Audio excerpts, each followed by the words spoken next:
Alright guys, good morning. Melissa here. I'm going to try to turn in the sunlight. I like the natural light, the natural sunlight more than like the other lights, you know. So I try to, if it's nice enough, I try to do my videos over here. So, yeah. So what's going on today? So I am headed out to another networking group. I have a choice of two. I'll probably go between both of them just to get the full benefit I can from both. And then I was invited to one tomorrow. I may do that one too. So I feel like the back of my earring is falling out. So let me try this. Yeah. Okay. So you want to take advantage of being around other people. You really do. It's good for you. It's healthy. It's getting out of your comfort zone, and it's helping you to grow. So, we had a lady with a bunch of inspiration yesterday about, which ways are we getting out of our comfort zone and which ways are we not. And it was really inspiring. It's like Mother Teresa says, real poverty is not those who don't have much money. It's those who are unwanted and unloved. And I think that's very true. Very true, right? So, being around other people, I got a message, building others up, helping others, that's where you find life. It really is in giving your life away. It's by not being selfish. So, speaking of that, selfish, so as my husband left his whole family in the dust with nothing, I mean, destitute. He left us with nothing. Kevin Leandro's on here this morning, and he's like, oh, I'm like, I did a video last night, like, why don't you find something else to do? He's like, I do have other things to do. He's like, it's just, you slandered me for 2 years, so I'm not going to forgive and forget. And you know what? The truth is, he doesn't like to be challenged. That's the truth. My videos talked about the truth of what was happening in my divorce, freedom of speech there, and basically the lies that he tried to pull in court, including saying that I was stalking him with a U-Haul truck. And there's no records of that. There's no way possible when I didn't even have the U-Haul truck. He has no videos. He claims he has. He has totally lied. So when I stood up to that, he didn't like it. And he didn't like the truth. And the truth always sets you free, right, guys? So he didn't like the truth. And so he's been trying to come after me for actually standing up for the truth of what happened in the divorce and trying to control that narrative. So, yeah, the video last night was about, I had applied to FAFSA for a grant, and we will see what happens. And he's trying to say that the loan was defaulted, which it was, because my husband wouldn't pay it. He's like, oh, just stay home.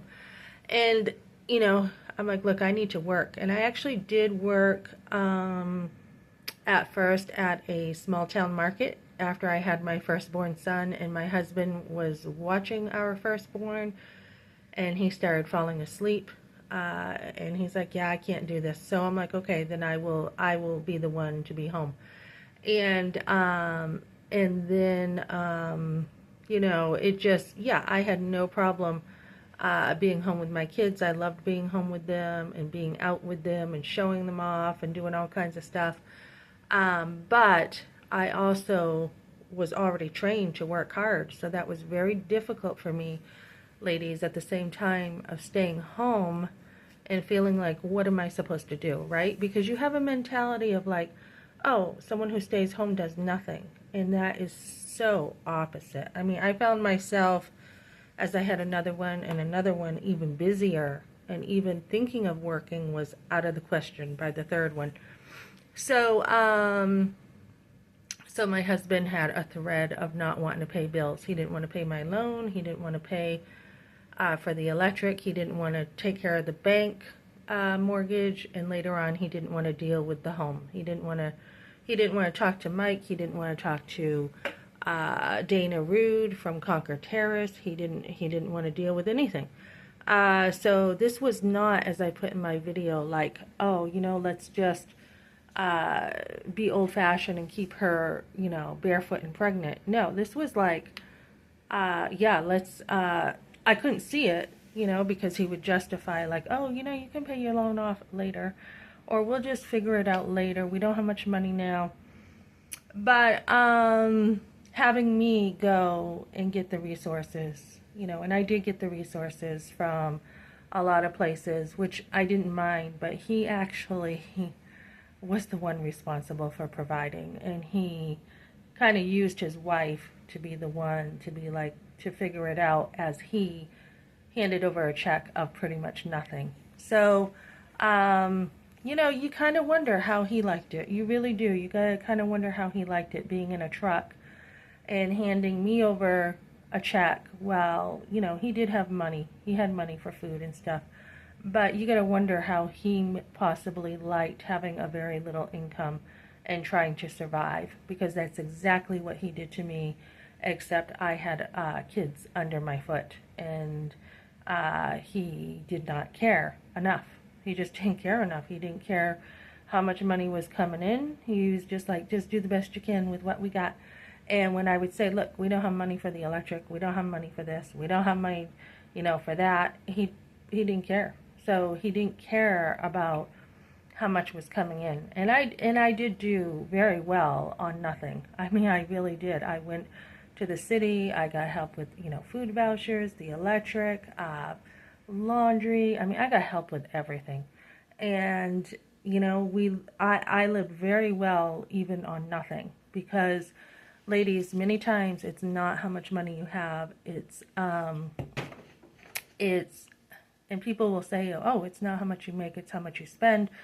But when you don't have anything, nothing equals nothing, right?